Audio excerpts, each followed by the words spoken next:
I'm here to warn you about a domestic threat that's already inside of the country. Of course, it's not necessarily domestic in origin, but it is here now and it's much closer than you might think. And this is something you need to pay attention to based on the fact that the world is at a state of war and things could escalate at any point in time here within the country. This is why I'm trying to share this information with you, and I hope that it enlightens you to just how risky things can get regardless of where you currently live.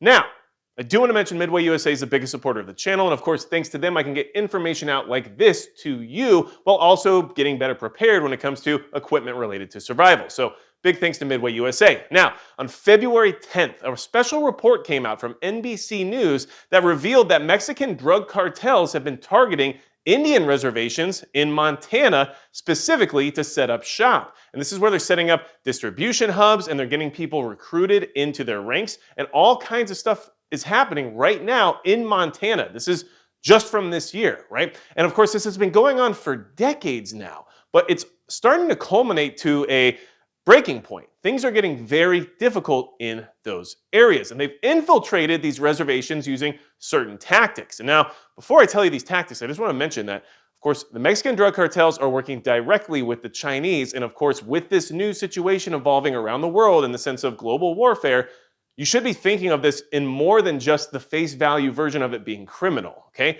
So, the tactics they're using to infiltrate these reservations include marrying indigenous women in order to become, part of the tribe, and they're indebting native addicts. They're trying to get people who are living on the reservations addicted to their drugs that they then have to pay them back for, which means they can now work for them. And understand, this is all 100% revolving around fentanyl. And fentanyl has been weaponized against the United States of America. No matter how you want to look at it, it's not like meth, it's not like heroin, it's not like anything we've seen before. It is a weapon being used against the population of the United States. It is not just a drug. And there's something you should consider. Just because you don't do fentanyl doesn't mean it won't affect your life. It's not about whether or not you use these drugs. It's what they'll do to you and your community when they become more rampant. And what this is showing is that this is becoming more rampant in rural environments where people usually feel that they're insulated from this type of activity. Now, Marvin Weatherwax Jr., who serves on the Blackfeet Tribal Business Council and represents the 15th District in the Montana House of Representatives, said, "Right now, it's as if fentanyl is raining on our reservation. That's how bad it's getting. And it's not meth, it's not heroin. They're saying fentanyl directly, which is coming straight from Mexican drug cartels, who are getting the resources straight from China in order to produce said fentanyl and to smuggle it across the border." Keep all this in mind. It's all relevant and it isn't just coincidental. Everything is connected at this point in time. Now, Jesse Laslovich, who's a U.S. attorney from Montana, said that people are surprised. You're as far north as you can get in the United States, and yet we have the cartel here. And this is a reminder that even though you're in Montana, living in the wilderness, right next door, you might have a cartel operation set up right next to you that's operating as a logistics hub for this weaponized drug. And when you think of it as being a weaponized drug, it doesn't hit the same way as when you think about something just being illegal or criminal, right? They're not just making money here. They're disrupting entire populations of the United States citizenry. They're an enemy of the state. Okay, I'm trying to make sure that we stay on topic here when it comes to what this really is, okay? So, why are they targeting Indian reservations? Why are they targeting tribal lands? For a lot of reasons. So first off, they're spread throughout the entire country. So you can find an operations hub just about anywhere, right? They're everywhere. In fact, they are in 25 states, I believe, which means half the country has Indian reservations in it, okay? So they're all over the country. They're not just in one place. Of course, there are areas where there's more of them than other areas, but just about anywhere you go, you can find Indian reservations, which means they can be as close to you as they need to be in order to distribute to places that aren't necessarily Indian reservations. There's 326 Indian land areas listed as reservations. So there's a lot. It's not that there's a ton, but there's a lot in the sense of how many there are and how many targets there are for these Mexican drug cartels to set up shop in, all right?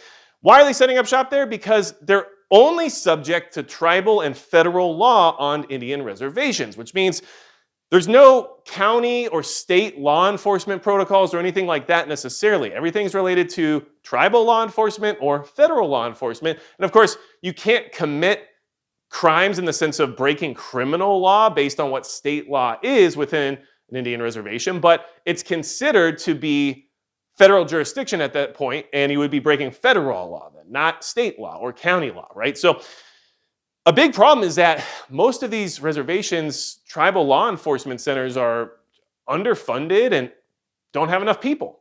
And so they're understaffed, they don't have the funding they need, so they can't combat the Mexican drug cartels, who are some of the most well-funded and well-equipped organizations on the entire planet. So they found soft targets here within the US where they don't really have to worry about law enforcement. They don't have to worry about any involvement, which means that they work with impunity, basically. And then they can leverage the fact that a lot of the residents of these reservations generally are impoverished or have a harder time, and they leverage that against them and force them into this circular spiral of death when it comes to fentanyl use and addiction. So, and it's unfortunate because this shouldn't be happening, but the drug cartels are going to leverage whatever they can, and they found a target that was easier to leverage, and they're using it to their advantage, and they have been for quite some time. In fact, in November of 2006, a report titled Methamphetamine in Indian Country, an American problem uniquely affecting Indian country, described meth as the greatest threat by tribal police, and it accounted for 40% of all violent crime on Indian reservations. And that was in 2006, and that was just methamphetamine. Okay? 20 years later, it's fentanyl, which is a completely different story, which is, like I said, a weapon being used by the enemy at this point in time. It's not just an illegal drug for them to make a profit from. There is much more to this story, and as long as you start looking at it through that lens, you're going to do yourself some favors by being better prepared for what this actually is.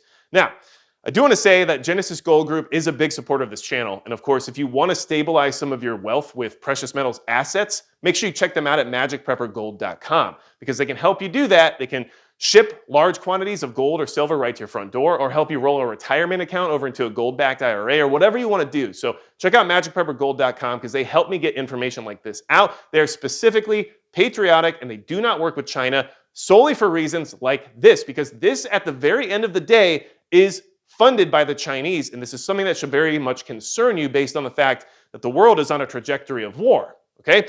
So, in December of 2023, and here's how I'll explain that to you, because we are definitely at war here when it comes to this particular activity. It's not just my opinion.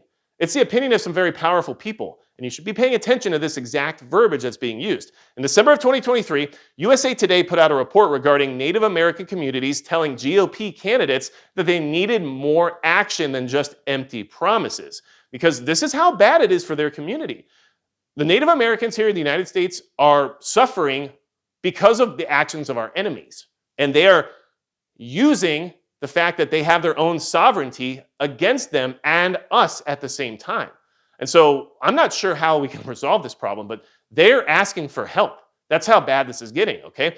Now, former President Donald J. Trump actually stated that drug cartels are waging war on America, and that now time for America to wage war on cartels is right now. And I said that the way I did because it was specifically a quote by the former president. So he thinks that they're at war with us, and he thinks it's time for us to start waging war on them. And he said, when I am president, it will be the policy of the US to take down the cartels just as we took down ISIS.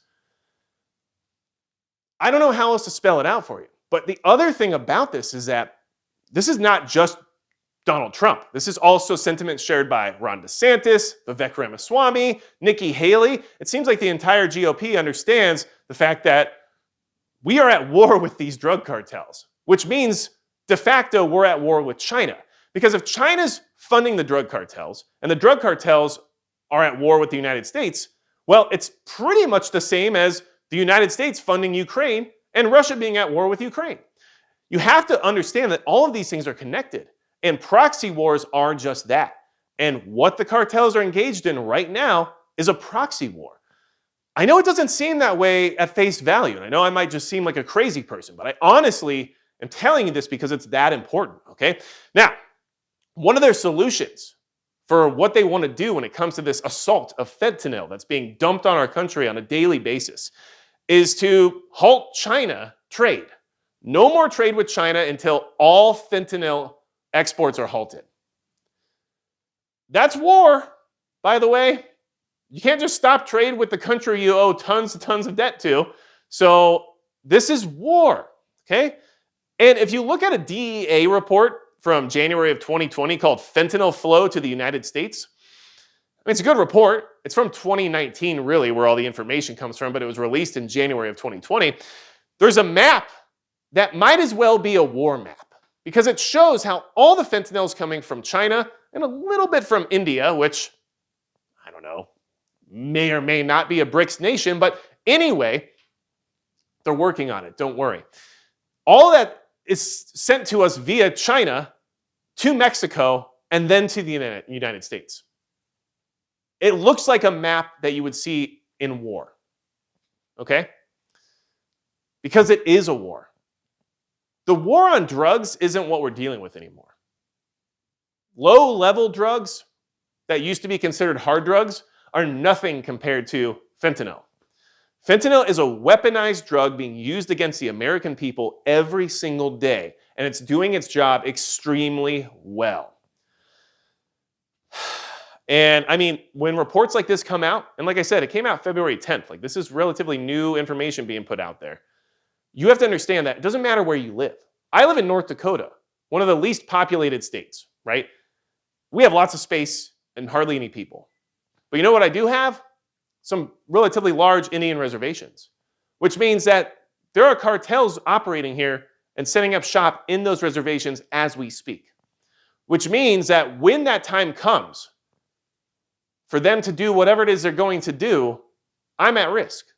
Just like you are if you live in Oregon, or just like you are if you live in New York, or just like you are if you live in Alabama. You might not think that these things can affect you because you're not on the southern border, or you don't have a coastline. But in reality, they're already here, and they're much closer than you think. So, I wanted to share this information. If you need anything else from me at all, go to magicprepper.com. And besides that, that's going to be it for Magic Prepper.